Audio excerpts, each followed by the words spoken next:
어떤 사람이 자기 자신에 대한 이야기를 그 블로그에 이 사파 그림을 그려놓고 이렇게 썼더군요.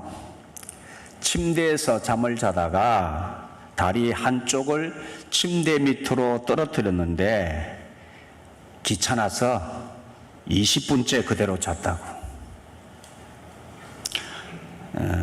귀찮아서 자기 다리 하나 침대 밑으로 떨어진 것도 올려놓기 싫어가지고 그냥 20분 동안 그냥 잤다, 뭐 그런 이야기. 있을 수 있는 이야기죠. 여러분은 침대에서 자다가 다리 한 짝 밑으로 떨어지면 어떡하시겠어요? 귀차니즘이라고 하는 말이 있죠.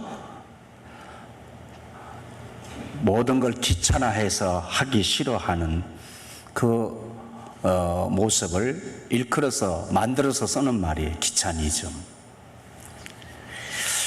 여러분, 일반적으로 말해서 오늘의 시대의 특징 중에 또 하나는 진지하고 복잡한 것을 싫어하는 세대입니다. 진지한 것 싫어요. 깊이 생각하는 것을 안 하려고 해요. 여러분, 이런 말 들어보셨어요? 귀차니즘을 이제 연결시키는 것인데요. 가잼비라는 말.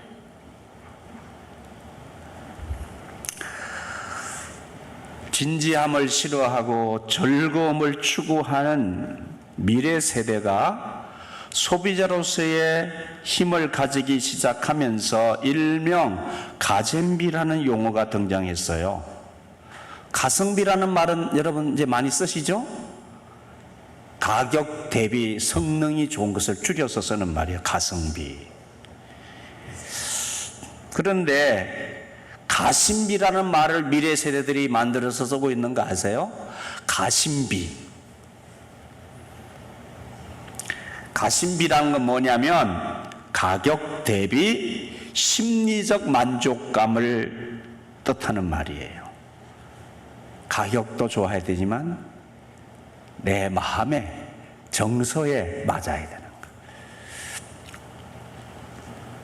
조금 비싸더라도 그것을 가졌을 때 얼마나 만족감을 느낄 수 있느냐가 구매의 중요한 요소로 작용한다는 거죠. 여기에서 한 걸음 더 나아가 근자에는 가잼비를 갖춘 제품이나 서비스가 등장하고 있는데, 가잼비라고 하는 것은 잘 알아두세요. 가격 대비 재미가 있는 것을 말해요. 재미라는 말을 줄여서 가잼이란 가잼비. 신세대들이 써요. 신세대들이. 그러니까 제품의 기능이 중요한 요소이기는 하나, 재미도, 아니 상품을, 물건을 사면 되지 물건 사면서 무슨 재미가 있어야 되느냐 말이야. 그러니까 물건을 사도 재미가 있어야 된다는 거야. 그래서 요즘 상품이 이런 게 나와요. 삼겹살이나 단무지 모양을 본뜬 젤리를 단무지 모양으로 만드는 거예요. 재미있으라고.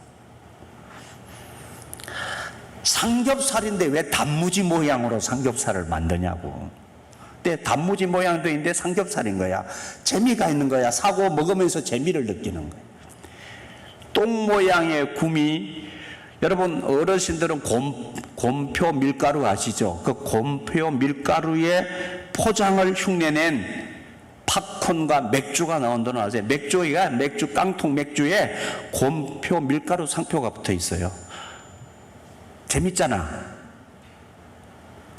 안 재밌어요?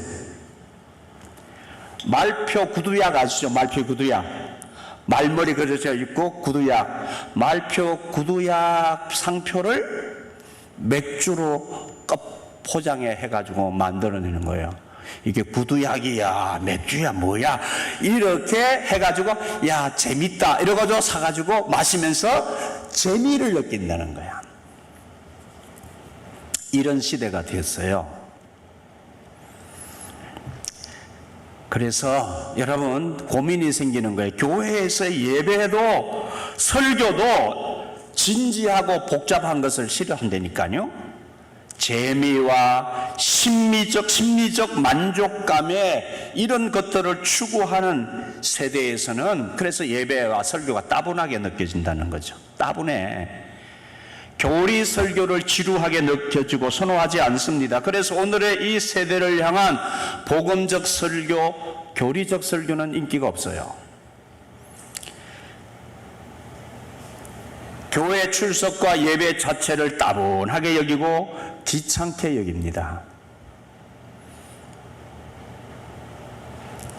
이런 시대에 오늘도 이 시간에 289년 전인 1733년 영국 옥스퍼드 대학교 세인트 메리 대학교에서 존 웨슬리가 설교한 복음의 기본 교리 설교, 표준 설교를 하고 있는 저와 이 설교를 듣고 있는 여러분은 혹시 다른 별에서 온 사람들이 아닌가 생각을 하게 돼요. 지금 설교를 290년 전에 요한 웨슬리가 한 설교를 오늘 여기서 하고 있으니까 이 시간적 거리가 얼만데 지금 이 따분한 설교를 지금 여기서 하고 있느냐 말이에요.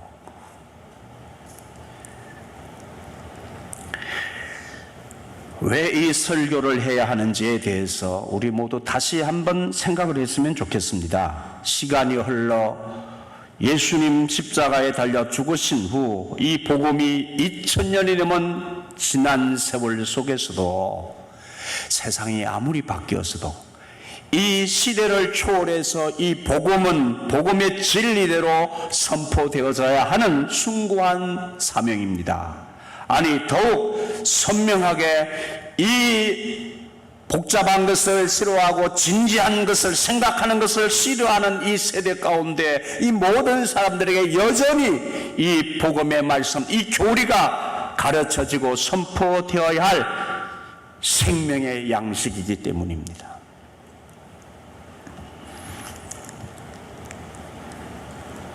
주님은 이렇게 말씀하셨습니다. 요한복음 17장 예수님의 고백 기도 중에 17장 3절에 우리 같이 한번 읽을까요? 다 같이. 영생은 곧 유일하신 참 하나님과 그가 보내신 자 예수 그리스도를 아는 것이니라. 영생이 뭐냐? 영생은 유일하신 참 하나님을 아는 것이요 그가 보내신 예수 그리스도를 아는 것이야. 8절에 나는 아버지께서 내게 주신 말씀들을 그들에게 주었사오며 나는 아버지께서 내게 주신 말씀들을 그들에게 주었사오며 제자들에게 가르치었다는 거죠. 하나님의 말씀을. 그들은 이것을 받고, 하나님 말씀이죠. 하나님의 말씀을 받고 내가 아버지께로부터 나온 줄을 참으로 아오며 아버지께서 나를 보내신 줄도 믿었습니다. 말씀. 14절에 내가 아버지의 말씀을 그들에게 주었사오매 세상이 그들을 미워하였습니다. 아버지의 말씀을 그들에게 주어서 그들이 아버지의 말씀을 가르칠 때에 세상이 그들을 미워했다. 이는 내가 세상에 속하지 아니함 같이 그들도 세상에 속하지 아니함으로 인함입니다. 예수님께서는 또 누가복음 21장 32절에서 33절로 이렇게 말씀하셨네요. 다 같이 읽겠습니다. 내가 진실로 너희에게 말하노니 이 세대가 지나가기 전에 모든 일이 다 이루어지리라. 천지는 없어지겠으나 내 말은 없어지지 아니하리라. 이 세상이 변하고 세대가 진지한 것을 싫어하고 주님의 말씀을 귀담아 듣지 않는 세대라 할지라도 내 말은 없어지지 아니하리라. 우리가 들어야 하고 전해야 하는 이 말씀, 이 복음의 진리, 교리는 오고 오는 세대와 세상 끝날까지 모든 사람들에게 이 세대가 그럼에도 불구하고 전해야 됩니다. 그들이 듣든지 아니 듣든지 전해야 하는 것입니다. 바울 사도는 신앙의 아들 디모데 목사에게 이렇게 권면했습니다. 목회자로서의 사명을 감당할 때에 이렇게 전했습니다. 디모데후서 4장 1절 5절 하나님 앞과 살아있는 자와 죽은 자를 심판하실 그리스도 예수 앞에서 그가 나타나실 것과 그의 나라를 두고 엄히 명하노니 너는 말씀을 전파하라. 때를 얻든지 못 얻든지 항상 힘써라. 목회자의 사명은 사람들이 말씀을 듣든지 안 듣든지 귀를 기울이든지 그러든지 않든지 이 말씀을 때를 얻든지 못 얻든지 전하는 것이에요. 세상이 아무리 바뀌어도 이 말씀을 전하는 것이 목사의 사명이야. 범사의 오래 참음과 가르침으로 경책하며 경계하며 권하라. 때가 이르리니 사람이 바른 교훈을 받지 아니하며 귀가 가려워서 자기의 사욕을 따라 딸을 스승을 많이 둔다. 세상에 딸을 스승이 많아요. 이렇게 막 온갖 인터넷에 유튜브에 정보도 많고 하루 종일 거기 들어가서 그걸 따라요. 예? 세상에 스승이 많아. 그들을 이끌고 다니는 스승들이 너무 많아 이제는. 그래서 교회가 따분한 거예요. 스승들이 너무 많으니까.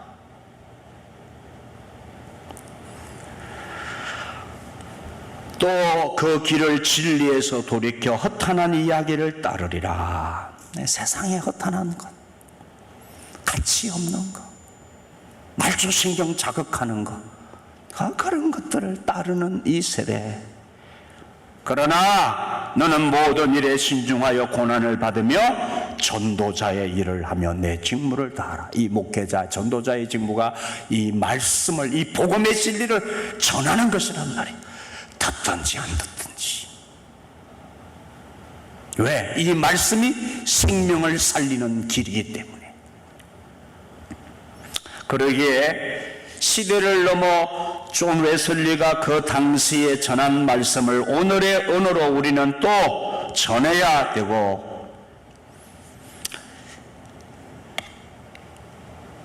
하나님에 의해서 오늘 우리들이 받은 이 사명, 우리가 맡은 이 사명,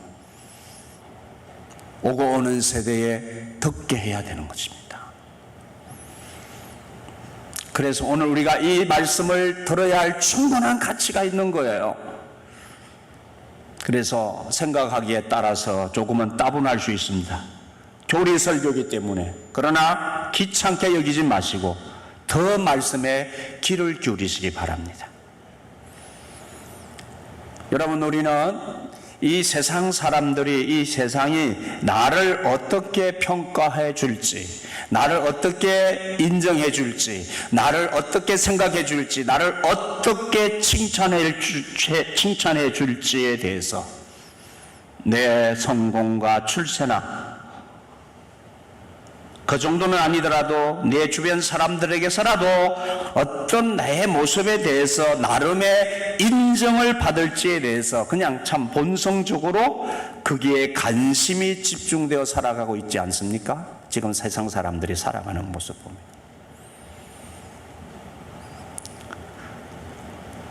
여러분, 그게 허탄한 거예요. 허탄한 거. 세상이 나를 어떻게 인정해 줄지, 내가 뭐 세상에서 성공했나, 잘 됐냐, 안 됐느냐, 세상적 가치와 기준으로 나를 평가하는 것에 우리가 휘둘리면 그 불행한 거예요. 그 인생 불행해지는 거예요. 자기 자신을 잃어버리는 거예요.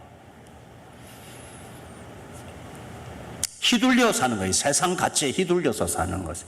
거기에 의해서 내가 조금 인정받지 못한다든지, 누가 나에 대해서 조금 인정을 안 해준다든지 하면 그게 몹시 힘들어가지고 어쩔 줄 몰라 하고 그렇게 살잖아요. 불행한 거예요, 그거.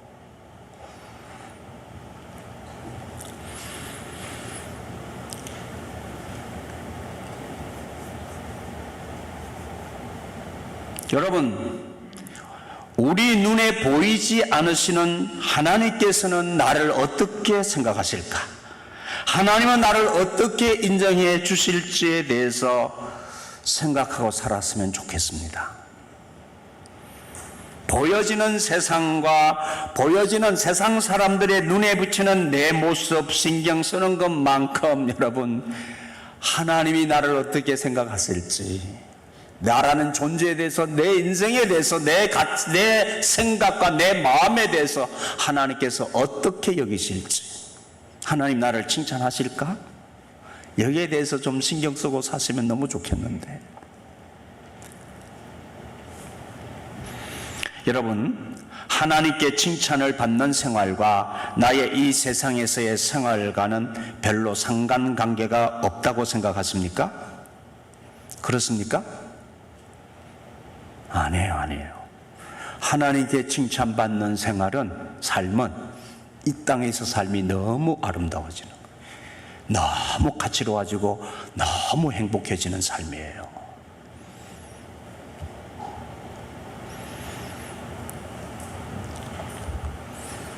여러분 어떠신가요? 여러분은 어디에, 어떤 생각에 따라, 마음을 따라서 여러분의 삶이 움직여지고 있는지를 한번 생각해 보시면 좋겠습니다. 이 점에 대해서 존 웨슬리는 우리의 신앙, 우리의 믿음의 한 중요한 주제인 마음의 할례를 얘기하면서 유대인들의 종교, 그들의 신앙과 비교해서 예수 믿는 우리들이 어떤 신앙으로 하나님과의 관계를 맺고 살아가느냐, 마음의 할례를 받은 자의 삶의 모습이 뭐냐, 어떤 자가 구원받은 자이고 하나님께 인정받는 믿음의 사람이냐에 대해서 얘기하고 있는 거예요. 자, 다시 한번 본문에서 바울 사도가 복음을 설명하면서 유대인들이 믿는 율법에 대해서, 그리고 그 율법의 가장 중요한 요소 중에 하나인 할례에 대해서 이야기하잖아요. 막 할례, 율법을 주장하니까, 자, 육체의 할례, 유대인들이 받는 할례는 표면적 할례라고 했죠, 본문에. 표면적 할례가 무슨 뜻이에요? 몸에 드러나는, 칼질해서 드러나는 흔적을 가진 할례가 표면적 할례잖아요. 유대인들은 자기들 스스로가 율법을 지킨다, 외적으로 드러나는 그 행위에 대해서 인정을 받고 하나님께 사랑받는다고 그렇게 여기면서 살아가는, 율법을 지키는 자들이잖아요. 율법을 의로 여기면서 살아가는 자들이잖아요. 그게 표면적 유대인, 표면적 할례를 받은 유대인들의 생각이란 말이에요. 그게 하나님의 자녀요 구원받았다는 표식이라고 하는데 아니라 그 말입니다. 표면적 유대인이 아니라 참 선택받은 자가 아니라 이면적 유대인이 뭐냐? 예수 믿고 구원받은 우리 그리스도인들이 이면적 유대인인데, 우리는 이면적 유대인은 육체에 보이는 할례를 받은 것이 아니라 보이지 않는 마음의 칼질을 하고 마음의 예수님을 통해서 못 박히고 예수와 함께 십자가에 못 박혀서 예수의 그 피로 구속함을 받은, 마음의 칼질을 당한 마음의 할례를 받은 사람들이다. 그렇게 설명을 하면서 하나님에 의해서 구원을 받은 자, 즉 하나님의 자녀로 확정된 자인데, 이 마음의 할례를 받은 구원받은 자, 하나님의 자녀로 확정된 자는 표식이 있는 거예요. 표가 있어요. 증거가 있어. 육신의 할례를 받은 사람이 육신의 표가 있듯이 마음의 할례를 받은 사람 마음의 표가 나타난다 그 말이에요. 마음의 표가. 오늘 이 점에 대해서 마지막 이 마음의 할례란 설교를 3번째 하는데, 원래 요하스 웨슬리가 한 주일에 한 설교를 저는 3번에 나누어서 하는 거예요.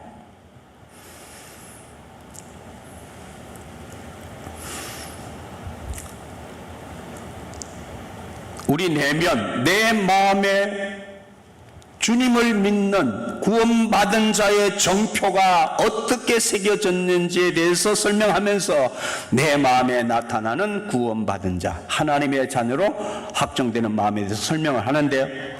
오늘 말씀에서는 자, 하나님께 칭찬받을 자인지, 다시 말하면 하나님의 자녀로 마음의 할례를 받은 자로서 구원받은 자인지를 판별해 주는 기준이 있다. 그 기준은 네 가지다 하는데, 그 네 가지 중에 첫 번째가 겸손이라는 것입니다.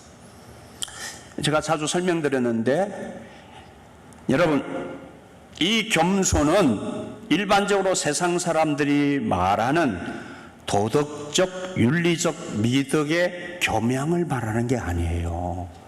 여러분, 우리들이 말하는 일반적으로 이 사람 겸손해 하는 것은 자기가 배워서 하는 거죠. 배워서. 자기가 배워서 아이고 죄송합니다. 아이고 아니에요. 이러면 겸손한 것 같잖아. 그거는 배워서 도덕적, 윤리적 교명의 덕을 자기가 배워가지고 갖추는 하나의 미덕인 거예요. 그거 겸손이 아니에요. 기독교에서 말하는 겸손은 그게 아니에요. 웨슬리가 말하는 거듭난 자, 마음의 할례 받은 자의 겸손을 설명합니다. 마음의 할례를 받지 않은 사람은 아무도 하나님께 칭찬받을 자격이 없다는 것이 이미 말하는 것으로도 분명합니다. 무슨 얘기냐면, 세상 사람들, 하나님 믿지 않는 사람, 마음의 할례 받지 않는 사람들이잖아요. 구원받지 못한 사람들은 자기가 하나님께 칭찬받을 자격이 없다는 것을 몰라요. 그런데 성경은, 복음은 말합니다. 이 세상 사람이 아무리 세상 사람들로부터 인정을 받고, 아무리 선한 사람 같아도, 아무리 어려운 것 같아도 하나님께는 인정을 못 받는 사람이라죠. 왜 그랬죠? 모든 사람이 죄를 범하였음에 하나님의 영광에 이르지 못해. 어떤 사람도 세상에서 얻어서 자기가 도덕적으로 자기 자신을 선하게 가꿨다고 하고, 자기 스스로가 겸손의 미덕을 갖췄다고 하더라도 모든 사람은 죄인이야. 하나님 떠나서 사는 죄인이고, 그것조차도 자기 의야. 자기 스스로를 그럴듯하게 내비치고자 하는 자기 의에 지나지 않아 하나님께 인정 못 받아요. 하나님의 영광을 드러낼 수 없는 사람들, 오히려 그들은 더 교만해요. 나 이처럼 이 정도 됐어, 나 이만한 사람이야, 나 이만하게 갖추어서. 그 겸손한, 그 아주 교만한 사람들인 거. 내 자신. 그래서 겸손은 뭐냐? 하나님이 우리에게 주시는 겸손인 거예요. 그래서 우리가 하나님께 칭찬받고 우리가 구원받는 것도 사람에게서 나온 칭찬받을 것이 아니라, 오늘 본문 말씀 끝절에 우리의 칭찬도 하나님께로부터 오는 거라고요. 내가 어떤 사람이 되었다. 보세요. 그래서 겸손이라고 하는 것도 어떤 것이냐? 내 자신이 작고 천박하며 내 눈에 보여지는 내 모습이 스스로 얼마나 비천한 자인지를 보지 않는 한, 내 자신이 선천적으로 악한 자, 즉 본성이 부패된 자로 인해서 창조시 하나님이 우리를 의롭게 하신 그 의로움에서 내가 멀리 떨어져 있다는 것을 뼈저리게 자각하지 않는 한, 모든 악에 걸려 넘어지기 쉬우며 모든 선을 싫어하며 부패하고 가증한 자로 여기지 않는 자는 하나님으로부터 칭찬을 받을 자격이 없는 자입니다. 그러니까 겸손은 하나님 앞에서 내가 얼마나 비천한 자인지, 얼마나 연약한 자인지, 얼마나 죄 가운데서 뒹굴면서 살기를 좋아하는 자인지, 내가 얼마나 악에 걸려서 넘어지기 쉬운지, 선천적으로 얼마나 내가 악한 자인지, 내 모습을 그렇게 보지 않는 사람은 교만한 자인 거예요. 자기 자신의 모습을 그렇게 보는 자예요. 왜 그렇게 보이죠? 십자가 앞에 나를 세워보니까, 주님의 의의 기준 앞에 나를 세워보니까, 그 맑은 거울 앞에 나를 세워보니까 내가 얼마나 악독한 죄인인지, 얼마나 비천한 자인지, 얼마나 연약한 자인지, 얼마나 대책 없는 자인지를 아는 거예요. 그렇기 때문에 우리는 다른 사람을 정죄하기가 쉽지 않아요. 너 왜 그랬어? 너 왜 그래? 이렇게 말할 수 없어요. 왜? 그 사람 안에 내가 있다니까요. 못된 내가 그 사람 안에 있다고요. 그래서 우리는 길을 세우고 내 잘났다고 할 수가 없어요. 이게 어디로부터 온 거라고요? 내가 훈련받아서 된 겸손이 아니란 말이에요. 하나님께로부터 온 겸손인 거예요. 나를 아는 거예요. 나를 아는 거. 내 존재를 인식하는 거. 이걸 뼈저리게 인식하지 않는 자는 하나님께 칭찬을 받을 수 없다. 인정받을 수 없다는 거예요. 하나님께 인정받는 사람은 자신의 몰골을 아는 거예요. 내 몰골을.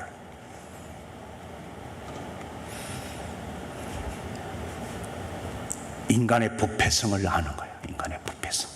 하나님 떠나 반역한 인간의 부패성. 본성적 부패성.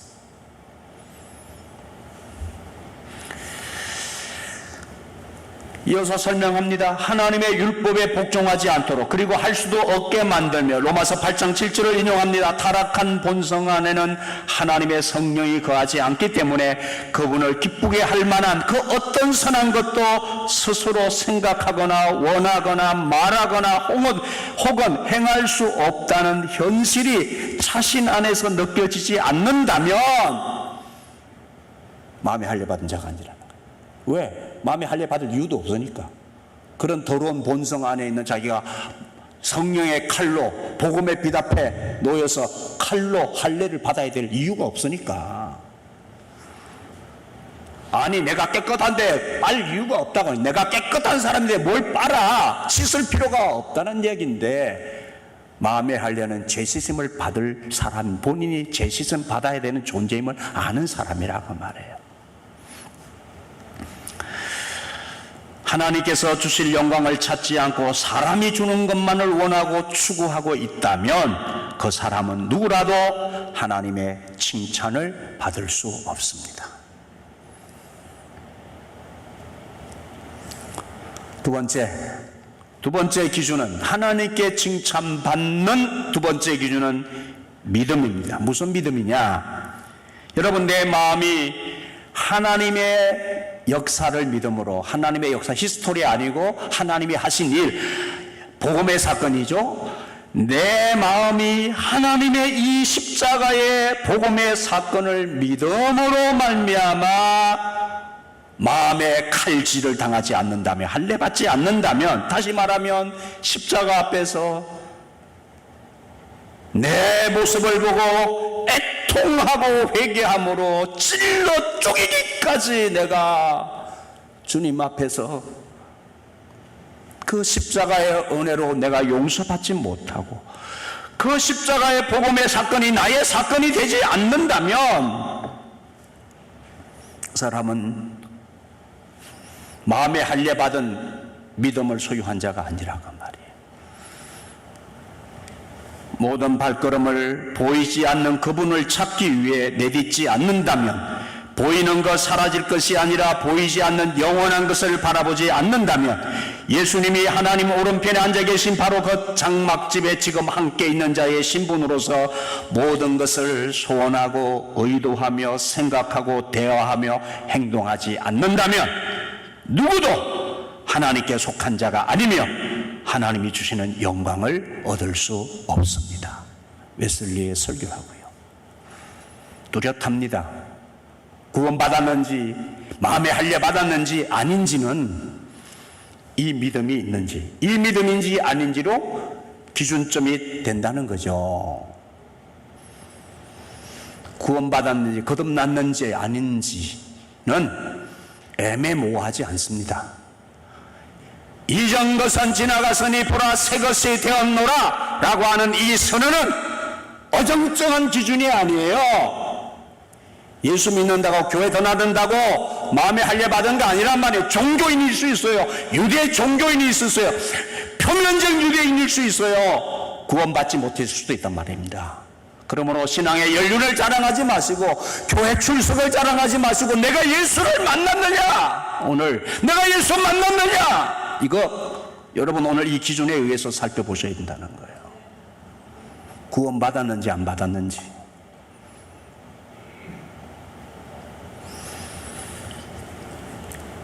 누구도 하나님께 속한 자가 아니며 하나님이 주시는 영광을 얻을 수 없습니다. 구원받은 자 아니라 그 말입니다. 애매모호하지 않아요. 복음은 예수를 믿는 것은 애매모호한 거 아니에요.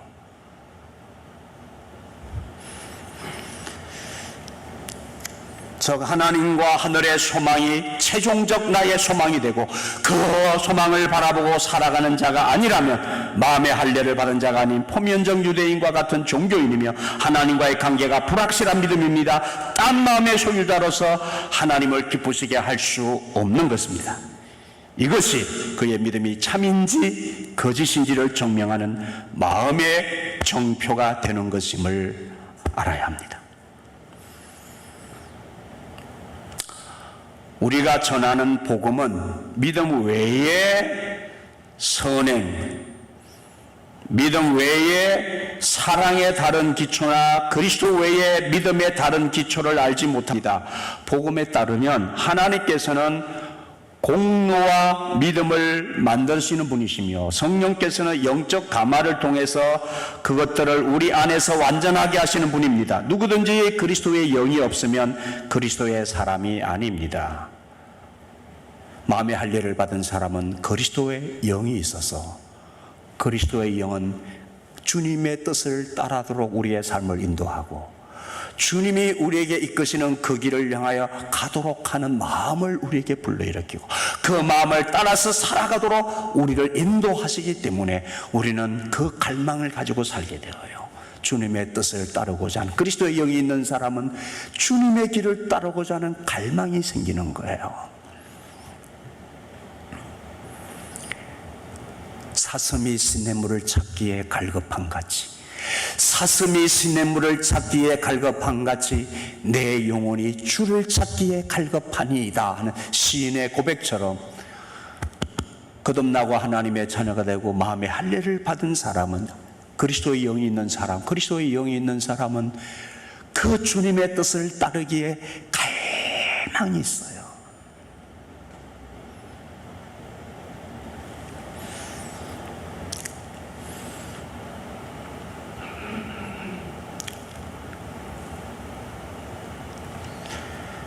그리스도의 영만이 하나님께 대하여 죽은 사람을 살리고 그리스도교적 생명의 숨을 그들에게 불어넣으시며 그리스도의 대속의 은혜를 통하여 그들을 인도하고 동행하며 뒤따르시면서 일하십니다. 그렇게 하나님의 영에 의해 인도받는 사람들이 바로 하나님의 자녀입니다. 하나님의 영에 의해 인도함 받기를 원합니다. 주님께서 보내주신 영의 인도를 요청합니다. 그렇게 살고자 하는 마음에 소원이 불같이 생깁니다. 그 자신이 알아요. 그 자신이 내가 주님의 영 성령의 인도를 통하여 믿음이 자라기를 원하고 주님이 원하신 사랑과 선행의 길을 추구하고자 하고 그런 마음이 나에게 생깁니다. 주님을 나의 구원자요 내 존재와 삶의 전부로 받아들이는 믿음의 사람, 곧 마음에 할례받은 자의 정표입니다.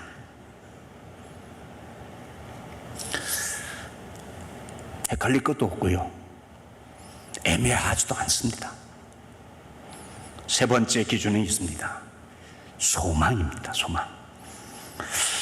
성령께서 그의 영과 함께 우리를 하나님의 자녀임을 증거해 주신 바가 없다면 그가 자기 앞에 있는 상 주시는 것과 영광을 보고 하나님이 주실 그 영광에 대한 소망으로 인해 내 안에, 자기 안에 즐거움이 없다면 그는 성령의 인도를 받는 사람이 아닙니다. 여러분, 우리가 주님을 믿고 마음의 할례를 받은 사람이 되면요, 우리는 소망이 생겨요. 그 소망은 땅에서 뭘 먹고 뭘 성취해서 생기는 즐거움과 소망이 아니에요. 성공하고 출세하고 내가 원하는 것을 땅에 성취해서 주는 그러한 기쁨과 즐거움이 아니라 그 말이에요. 우리에게는 영원한 소망이 생기는 거예요.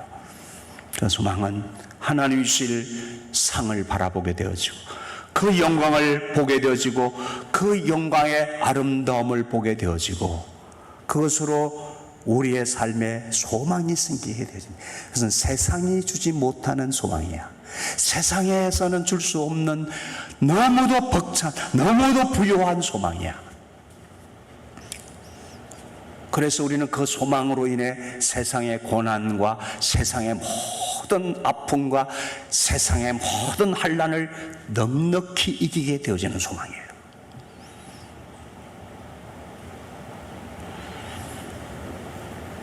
즐거움이 있어요. 평안이 있어요. 주님이 하나님께서 주시는 즐거움이에요. 여러분 점검해 보세요. 이 소망이, 이 기쁨과 즐거움이 우리 안에 있습니까? 세상 것 다 떠나가도 괜찮아. 내일 죽음이 와도 괜찮아. 괜찮아요? 괜찮냐고요? 아멘? 그게 더 분명해진, 그게 소망, 그게 소망이에요. 참 소망이야, 참 소망. 만약에 이 소망이 분명하지 않다면 마음에 할례 받은 자가 아니란 말이에요. 구원받은 자가 아니라니까요.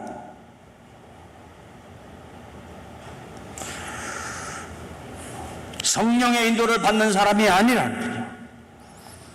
하나님을 섬기는 동안에는 행복을 소유할 수 없다고 가르치는 자들은 큰 오류에 빠진 자들입니다. 네, 잘못 알고 있는 것이죠. 하나님은 종종, 그리고 분명히 우리가 이 땅을 살아가는 날 동안에도 성령의 인도를 받고 우리가 하늘의 소망 가지고 영원한 소망 가지고 살지만 이 땅에서도 그 소망 안에서 하나님 우리의 삶을 아름답게 가꾸어 주시고 그 하늘의 상을 이 땅에서 누리게 하시고 하나님의 영광도 이 땅에서 누리게 하시는 우리의 삶을 그렇게 아름답게 또 소망 가운데 즐겁게 행복하게 가꾸어 주시는 하나님이시다.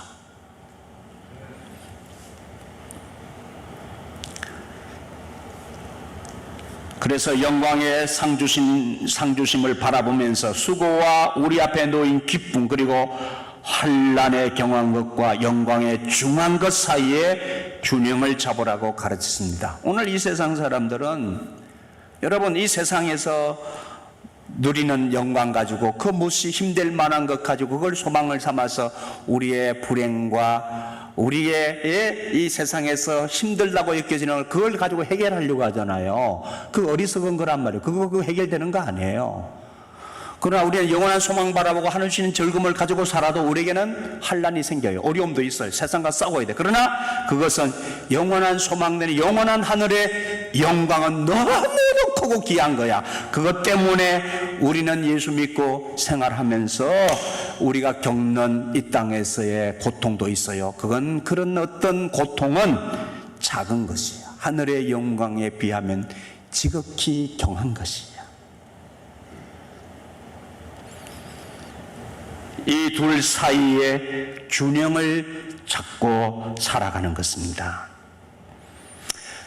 여러분, 제가 목사가 되었어요. 목회자의 길, 우리 선교사님들 은퇴하시고 선교사님 이제 우리 정재희 선교사님 올해 은퇴하셨는데 늦게 우리 교회 장로로 계시다가 늦게 부름받고 목사 되셔서 선교사 가셨잖아요.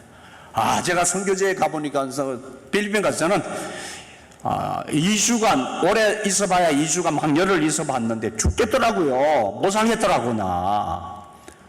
못 살겠어요. 막 목이 따갑고 뭐 그 매연 오토바이 매연에 콧물 줄줄 흘러지 마냥 그냥 그러더라고요. 막. 그런데 가만히 뵈니까 자꾸 목소리가 캬캬 하시더라고요. 그래서 한번 이 환경 때문에 이렇게 정상이 생겨 오시고 나서 하나도 없으셨어요. 안 저러셨거든요. 콩콩 갖고 그러시고 막 캬캬 그러시고 그러시던데 괜찮으시대. 그런데 그러게 선교사의 길을 가고 목사의 길을 가면 사람들이 얼마나 어려우세요. 얼마나 힘들어서 어떡하세요. 그렇죠. 목회하는 길 사람 상대해야지. 이런 일 저런 일 다 어려움이 있죠. 그런데 선교사님 한번 얘기해 봅시다. 선교사의 길이 그렇게 뭐 처연하게 걸어가는 길이었습니까? 기쁨과 즐거움 가운데 걷는 길이었습니까? 네? 기쁨과 즐거움의 길이었죠. 저는 그렇게 말합니다. 고백합니다. 안 힘듭니다. 힘들지 않습니다. 기쁨과 즐거움 가운데 걸어가고 있습니다. 어려움도 있죠. 그런 어려운 경한 것이 환난에 경한 것일 뿐이에요. 영원한 소망 가운데서, 영원한 즐거움 가운데서 넉넉히 이기는 즐거움이에요. 순교하는 것도요, 주님 주시는 힘으로 그 소망 가운데서 그 어려움을 넉넉히 기쁨과 즐거움으로 이기니까 순교하는 거예요. 아멘. 아멘 있습니까?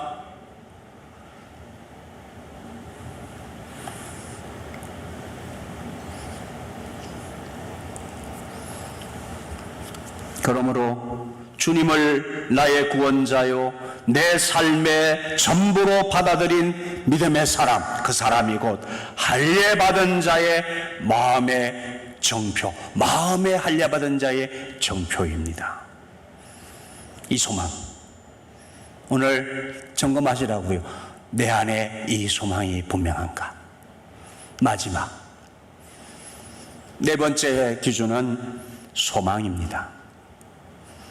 성령께서 그의 영과 함께 저가 하나님의 자녀임을 증거해 주신 바가 없다면 그가 자기 앞에 있는 상과 영광을 보고 하나님께서 주실 그 영광에 대한 소망으로 인해 자기 안에 즐거움이 없다. 죄송해요. 죄송해요. 이거 한 거예요. 죄송해요. 하다 보니까 하는 거였네. 제가 이걸 안 넘겼습니다. 자, 앞에서 살펴본 것처럼 추론을 하면은 사랑으로 마음에 할례받지 않은 사람이 믿음의 싸움을 싸우는 것을 말하는 것은 무의미하며 싸우지 않는 자가 썩지 않을 영광을 소망한다는 것은 헛된 일입니다. 사랑으로 마음의 할례를 받지 않는 사람이, 그러니까 마음에 할례받은 사람에게는 하나님의 사랑이 거한다 그 말이에요. 하나님의 사랑이. 내가 노력해서 훈련해서 만든 사랑이 아니라 하나님으로 오는 사랑이 그 마음에 자리 잡기 시작해서 그 사랑으로 믿음의 싸움을 싸웁니다. 썩지 않을 영광의 소망을 바라보면서 이 땅에 하나님 나라를 이루기 위해서 싸웁니다. 여러분, 예전에 없었던 하나님의 사랑이 우리 안에 거하게 되는,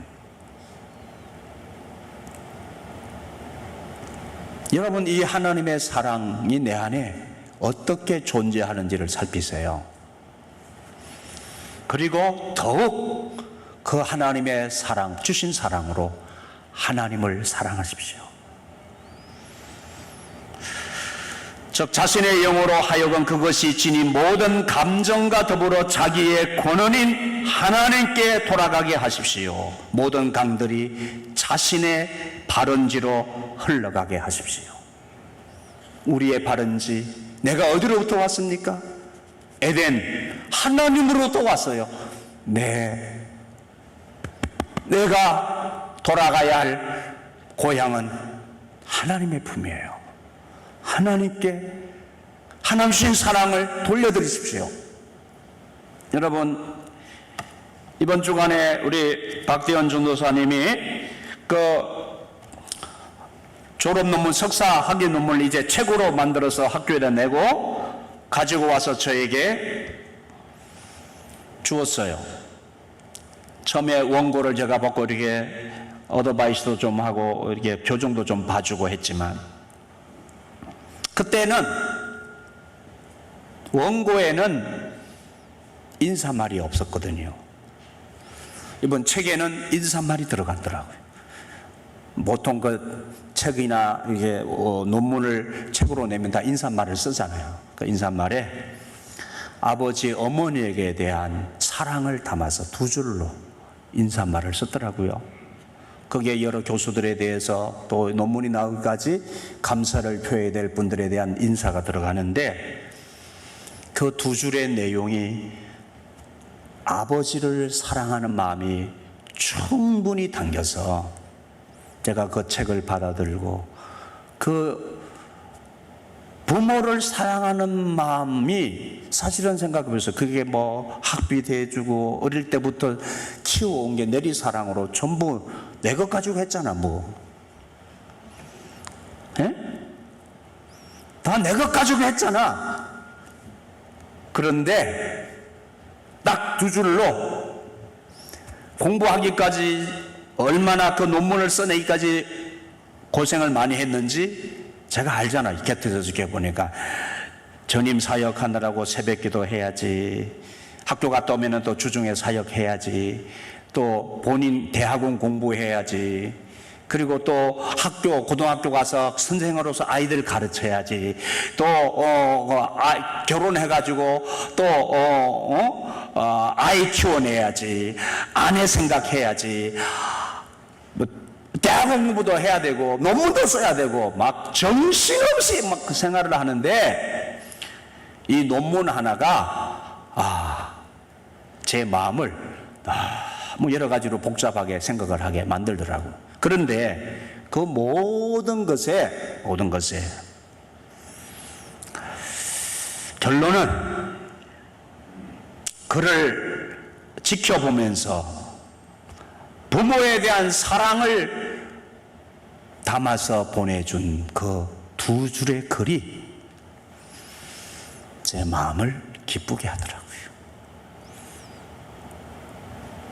만약에 그 논문에 다른 사람들이 다 사랑을 표현했는데 내 이름이, 부모의 이름이 빠졌다, 그러면 어떡하겠어요? 잡아 죽여야지 마. 예? 얼마나 서운하고 질투가 나겠어요.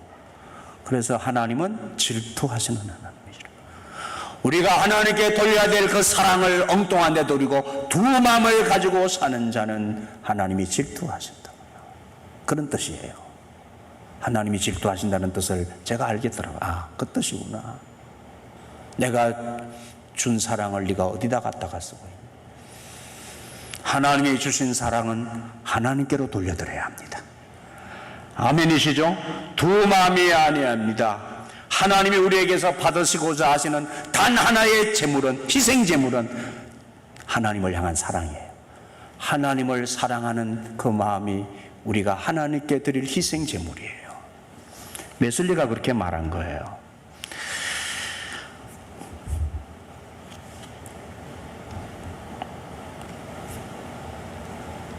그리스도를 통해 거룩한 사랑의 불에 휩싸여 여러분의 마음이 하나님께만 끊임없이 봉헌되도록 하십시오. 그분은 질투하시는 하나님입니다. 자신의 왕자를 다른 것들과 나누려고 하지 않았습니다. 그분은 경쟁자 없이 홀로 통치하기를 원하십니다.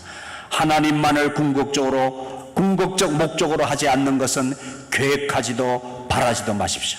하나님의 이름을 찬양하기 위해서만 사십시오. 여러분의 모든 생각과 말과 행실을 하나님의 영광을 위해 하십시오. 여러분의 마음을 하나님 위에 굳건히 세우십시오. 어떤 일을 할 때도 마음의 순수한 의도를 가지고 하십시오. 즉 하나님의 영광만을 생각하십시오. 여러분의 눈을 부름받은 저 복된 소망에 고정시키십시오. 결론은 두 마음을 품은 사랑은 진실한 사랑이 아닙니다. 양다리 걸친 사랑은 진실한 사랑이 아닙니다. 하나님 외에 그 어떤 것을 더 추구하고 관심을 가지는 것은 진정으로 마음에 할례받은 자, 즉 구원받은 자가 아니라는 증거입니다. 두 마음. 여러분 어떠세요? 이 사랑, 하나님만을 사랑하는 사랑 분명하십니까? 오늘 마음에 할례받은 자의 마음의 정표 4가지, 하나님의 칭찬을 받는 믿음의 사람 4가지의 마음에 나타나는 현상들 네 가지 요소에 대해서 말씀을 웨슬리가 전했습니다. 만약에 이 네 가지 기준에 내가 합당하지 않는다면 종교인에서 자리를 옮겨주십시오.